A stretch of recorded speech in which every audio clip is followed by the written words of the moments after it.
Salam sejahtera kepada semua. Kembali kita semula ke OTMLM anda. Kali ini saya akan berbincang dan berkongsi dengan anda cara untuk menulis URL.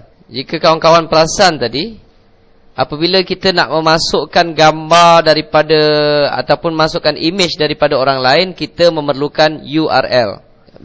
Apabila saya nak linkkan page kita kepada page lain, sama ada URL luar ataupun dalam, kita memerlukan URL. Jadi kawan-kawan pun dah lihat bagaimana saya telah upload dua file di dalam satu domain.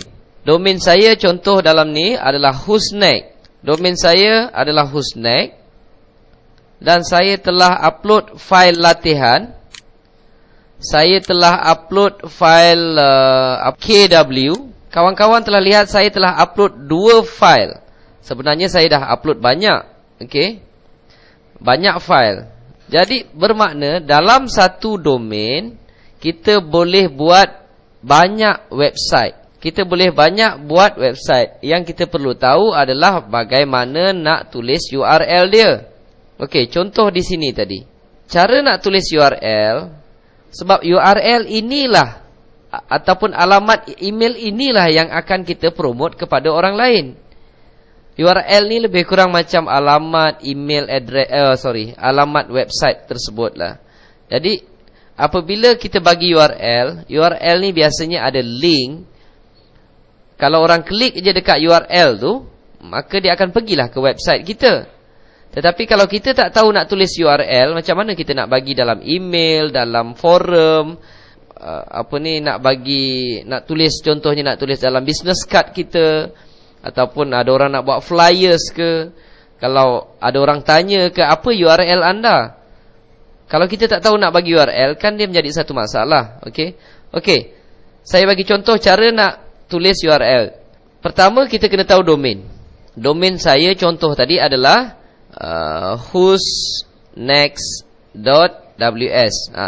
Dia kena sampai dot dia sekali. Itu adalah domain. Ini kita boleh lihat di dalam FileZilla. Ini adalah domain.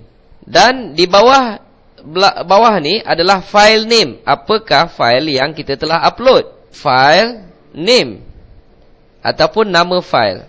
Nama file. Jadinya, contoh dekat sini saya dah upload ada dua file. Satu, file latihan.html.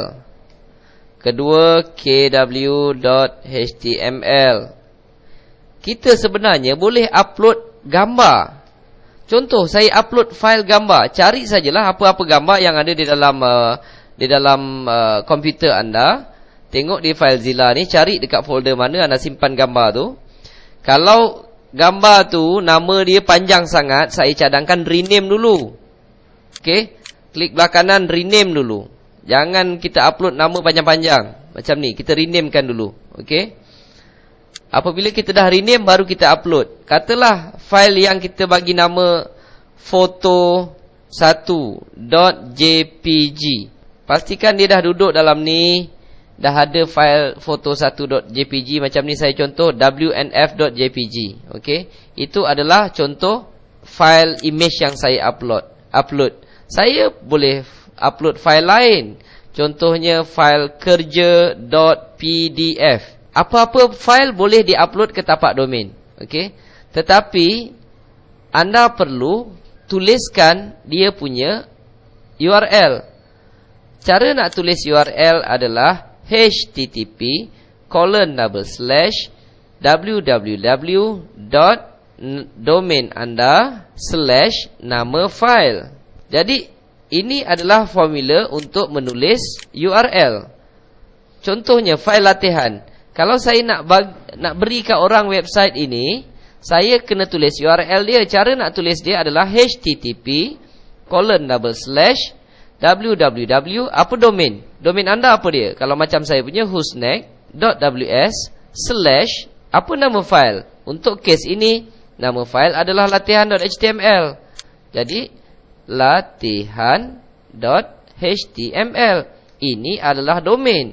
Ini adalah URL dia. Untuk kes kedua, macam ni. Apakah URL untuk file KW? URL dia adalah http://www. Domain anda, tuliskan domain anda. Domain saya tulis domain saya. .ws/kw.html. Selesai. Yang kedua, katalah saya dah upload ke tapak domain saya satu file, nama dia foto1.jpg. Jadi, untuk tulis URL dia adalah http://www.husnek.ws/foto1.jpg. Pastikan kalau anda upload dekat sini, dia JPG dia huruf kecil, kena huruf kecil. Kalau huruf besar, pastikan dia huruf besar. Jangan sekali-kali sewenang-wenang ubah, nanti dia tak keluar dalam internet browser. Okey? Macam ni kena jaga. Untuk yang ini, bagaimana dia punya URL dia? Boleh saya dengar anda sebut? Betul lah tu. http://www.husnek.ws/kerja.pdf. Itu adalah URL dia. Okey, soalan seterusnya. Kalau saya upload, saya buat satu file, saya bagi nama index.html. Apakah URL dia? Okey, URL dia adalah http://www.husnek.ws/index.html. Okey, ini betul. Alright. Ini adalah URL untuk file yang baru anda buat dan anda upload. Tetapi di dalam sistem web hosting dia ada satu kelebihan. Kelebihannya, untuk file index anda boleh tulis dan anda tak perlu tulis pun tak apa. Untuk file index boleh tulis dan tak boleh tulis pun tak apa. Tak payah tulis pun tak apa. Jadi jika orang hanya menulis nama domain sahaja, automatically web hosting anda akan cari dan buka file yang bernama index. Pastikan file nama index ini dia huruf kecil semua. Jangan I itu besar, jangan X tu anda ganti K. Memang dia tak keluar. Jadi file itu hanyalah bernama index. Dan kebiasaannya orang buatkan file index ini adalah untuk front page ataupun muka utama. Tetapi kalau anda tak nak buat muka utama pun terpulang. Itu tak menjadi masalah. Okey. Dan kelebihannya anda boleh promotekan file index ini hanya menggunakan nama domain anda sahaja. Okey. Dan kelebihan dia lagi, anda boleh masukkan gambar. Anda dah tak perlu gunakan Google, pergi image, full size image, semata-mata nak ambil URL dia. Sekarang anda dah boleh dapatkan URL anda sendiri. Okey? Okey, jadi saya harap anda faham dan kita akan jumpa ke video seterusnya selepas ini. Terima kasih.